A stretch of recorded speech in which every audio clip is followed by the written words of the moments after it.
Please stay when it's taken. Close the door, please. Hey, this is Josh Marshall from TPM Media. It's October 26, 2007, final day of Islamofascism Awareness Week. We're heading up to Columbia University, where David Horowitz, the founder of Islamofascism Awareness Week, is going to be speaking to the students up at Columbia. We're going to check it out. And Horowitz has made clear that it's difficult these days for him to go onto a college campus for the possible violence attacks on him. I can't go to a campus and just speak.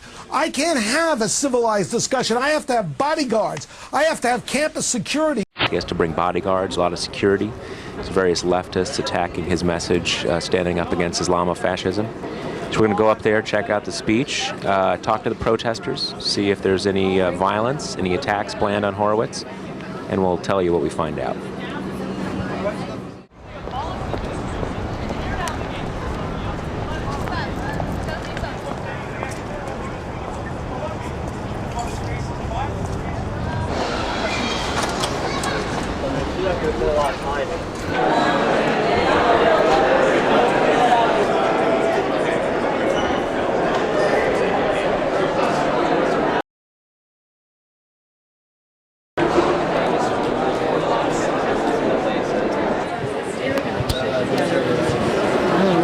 Hi, can I ask you a couple of questions? She told me to. Oh wait, she just said I could ask you a question. TPM Media. Okay. Yeah. We're signed in as a. Yes, we're signed in as press. Okay, but I'm not conducting interviews. It's Oh. an event. Okay. All right.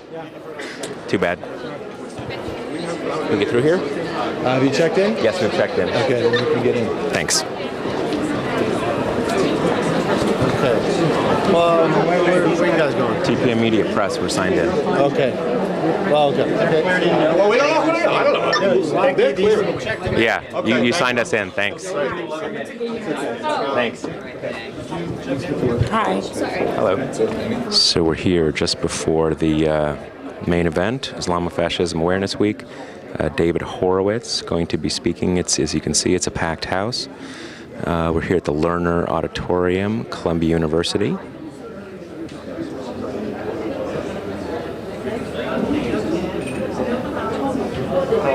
All right, we're here the final day of Islamofascism Awareness Week. I'm about to hear from the founder of the event, David Horowitz. Max Blumenthal here. You're here shooting. Well, first of all, what do you think is the true meaning of Islamofascism Awareness Week? Islamofascism Awareness Week is a fundraising event for David Horowitz. He's been putting out fundraising bulletins disguised as, pleas for security for his speakers, indulging the bogus persecution complex of the right. Yes. And this effort is an effort on his part to cash in on the new boogeyman of the right, which is Muslims. Mr. David Horowitz.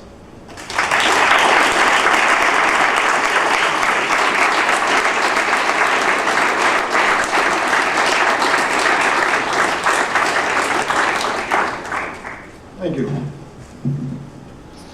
We've had many distractions this semester, and I guess I'm one of them. A recent one was an unfortunate incident of a noose being put on the professor's door. I think that the campus is right to be concerned about that. And I detect a somewhat of a double standard at this university and others that I've been to.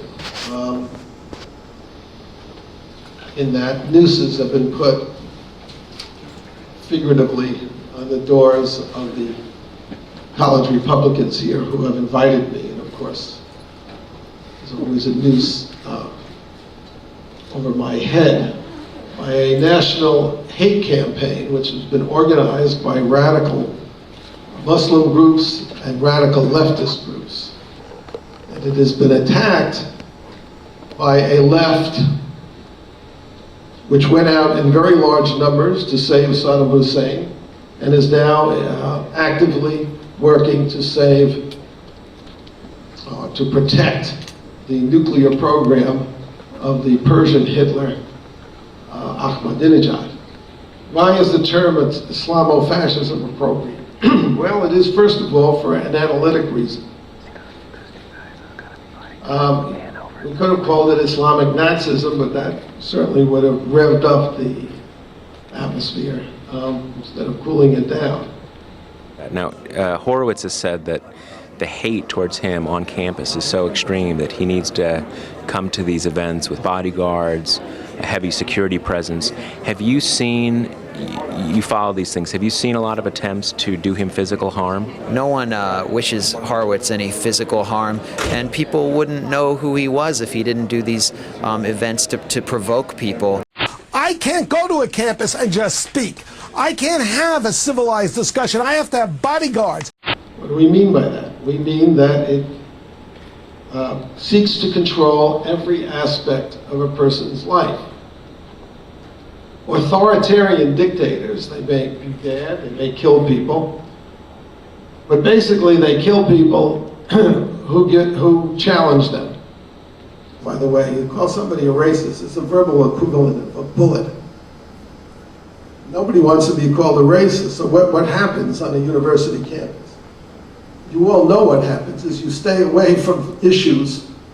And of course, this is exactly what the Muslim Brotherhood and all the arms of this movement want. They want to close down your minds, intimidate you from being able to examine the question. I saw an interview recently where Horowitz said that despite his prominence and renown as a conservative speaker, he's not being invited to campuses, and that's why he founded Islamofascism Awareness Week. Do you have any comment on that? Well, David Horowitz has no credentials. His junk that he writes is not peer-reviewed, and he wouldn't exist if it wasn't for this pseudo-intellectual right-wing hothouse and all his Scrooge McDuck sugar daddies. You know, if David Horowitz was ever, if his financial feeding tube was ever removed from his sugar daddies, he'd be combing the beaches, you know, with a metal detector looking for loose change. That's who he is. I have so many scars on my back and have been called so many names for so long, it really doesn't make that much of a difference for me to come to a campus and have to say this. There's no professor that you have on this campus who will be willing to take the risk of being called names like this to raise this question. So you can't discuss this question at Columbia. And that should horrify you.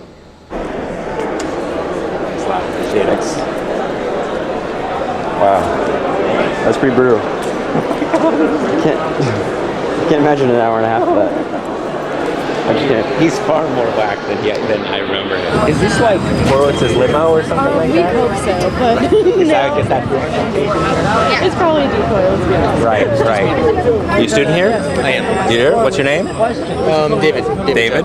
Yeah. David? Judd. Judd. Hi, Josh Marshall. Can we interview you? You don't have to. You sure. can say no. Yeah. All right. So you're here. You're protesting David Horowitz. Yeah. I want to ask you a question. You know, Horowitz says that there's so much that there's like a hate campaign against him, and he's in danger, and he's got to come with a big entourage and bodyguards. Have you, as your role as a student here, were you aware of any efforts to like attack him, abduct him? No. You know, do him physical damage of any sort? No. No. Because I saw his bodyguards. I mean, he came in with a number of bodyguards. It's just kind of ridiculous. I'm not aware of actually any time when he's ever been abducted or attacked. Or you know. Yeah, and obviously he hasn't been abducted. Any attempts to abduct him, I mean, he likes to pose as the victim. Now, we were just inside the event. Okay. And this might be his limousine, or people Maybe. think it might be his. All right. So he has said in advance of this that there's a big hate campaign against him, and so he has to go around with bodyguards and security and stuff. Now, in your role as a protester, have you heard of any plans to attack him or abduct him or absolutely do him not. physical damage of any sort? Not. So probably the bodyguards are an overreaction on his part. Most likely. We do not want to physically hurt him in any way. Right. That makes our cause look bad. And me, I personally hate violence. I preached against it. Now, I guess that wasn't his limousine there. That didn't pan out. Got it. It's a decoy. So no effort to get like hire a bunch of toughs or something and like attack Absolutely him. not. No, absolutely. Beat him up. No. Abduct him. No. Okay. All right. Thanks so much. Appreciate it.